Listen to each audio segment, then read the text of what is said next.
Hello అండి. మనకు ముందుగా సమ్మర్ గుర్తొస్తే గుర్తొచ్చేది ఆవకాయ కదా! కాబట్టి ఈరోజైతే ఆవకాయ అయితే చేసుకుందామా. ముందుగా ఆవకాయ ముక్కలు నీట్‌గా మామిడికాయ నీట్‌గా కడిగి ఆవకాయ ముక్కలు అయితే కట్ చేసుకోవాలండి. తర్వాత ఆవపిండి, నెక్స్ట్ మెంతి పొడి, వెల్లుల్లి రెబ్బలు మెయిన్. తర్వాత మనకి కావాల్సింది పల్లీల నూనె లేదా నువ్వుల నూనె. మెయిన్ ఇంగ్రీడియంట్స్ అంటే అవేనండి. ఇప్పుడు ఆవపిండి ఎలా చేసుకోవాలో చూద్దాము. ఆవాలు ఎండలో పెట్టైనా గ్రైండ్ చేసుకోవచ్చు, మిక్సీ పెట్టుకోవచ్చు, లేదు అంటే ఫ్రై చేసైనా ఆవపిండి అయితే తయారు చేసుకోవచ్చు. నేనైతే నా స్టైల్లో చూపిస్తున్నాను. ఆవాల్ని ముందుగా కడాయి పైన పెట్టి చిటపిటలాడేంత వరకు వేపుకోవాలండి. వేపి చల్లారాక మిక్సీ పట్టి పొడి చేసుకోవాలి. అలాగే మెంతులు కూడా, అది చూపించలేకపోయాను. ఓకేనా. నేను ఈ బౌల్లోకి అయితే మనం ముందుగా రెడీ చేసుకున్న ఆవకాయ ముక్కలు అయితే రెడీ చేస్తున్నానండి. ఈ గిన్నె కొలతతో చెప్తున్నాను. 2 గిన్నెలకైతే వచ్చిందండి నాకు. 2 గిన్నెల ముక్కలు అయితే వచ్చినాయి. దానికి ఇప్పుడు ఆయిల్ ఎంత కావాలి ఏంటనేది నేను చెప్తాను. ఓకేనా. ఇప్పుడు నేను చెప్పాను కదండి, వేరుశనగ నూనె అండి. వేరుశనగ నూనెనా లేదు నువ్వుల నూనెనే పెడితే మనకి ఫ్లేవరే కానీ టేస్టే కానీ చాలా బాగుంటుంది నిల్వ ఉండేదానికి. నెక్స్ట్ ఇప్పుడు ఇలా ప్రాసెస్ అయితే చూడండి. ముందుగా ఆయిల్లో 3/4 వంతు తీసుకున్నానండి నేను. అంటే అలాగా అరకప్పుకి కొంచెం ఎక్స్ట్రా అనమాట తీసుకున్నాను. ఆయిల్ ఇంకా సరిపోకపోతే ఇంకా ఎక్స్ట్రా పోసుకోవచ్చు. దాంట్లో పసుపు 1 టీ స్పూను కొంచెం వేసి చూసుకొని వేసుకోవాలి.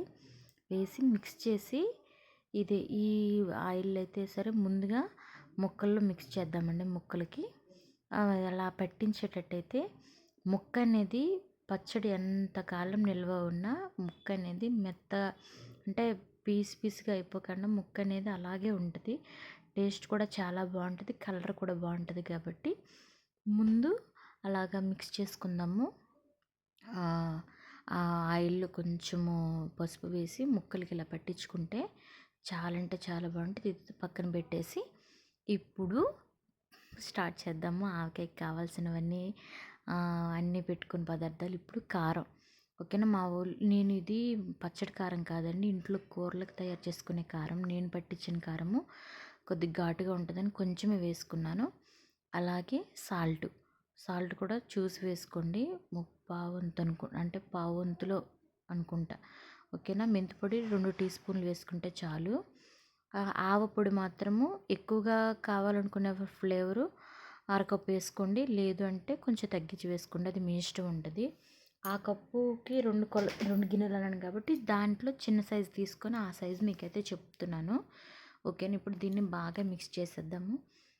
మిక్స్ చేసి చూసారా కలర్ ఎలా వచ్చిందో. ఇప్పుడు మనం ఆయిల్లో పెట్టుకున్న ముక్కలన్నీ సరే ఈ పొడిలోకి ఈ మిశ్రమంలోకి మనం వేసుకున్నట్టయితే వేసి అవి అయితే బాగా మిక్స్ చేసేయాలండి.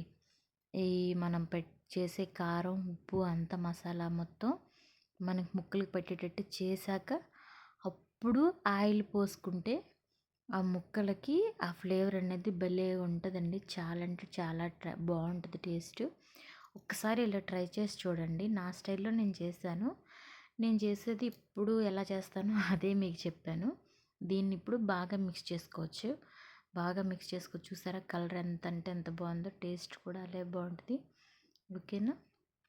ఆయిల్ చూసి వేసుకోండి. కొంచెం ఆయిల్ ఎక్కువైతే జిడ్డుగా ఆయిల్గా ఉంటుంది, చూసి వేసుకోండి.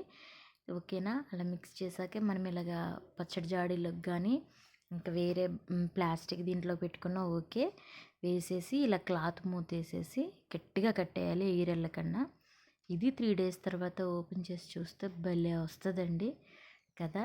నాకైతే తెలుసు, మీకు అప్పుడు తర్వాత మళ్ళీ చూపిస్తాను, ఇప్పుడు చూపించలేకపోతున్నాను. కాబట్టి నా ఛానల్ మీకు నచ్చినట్టయితే సబ్స్క్రైబ్ చేసుకోండి. ఓకేనా. బాయ్.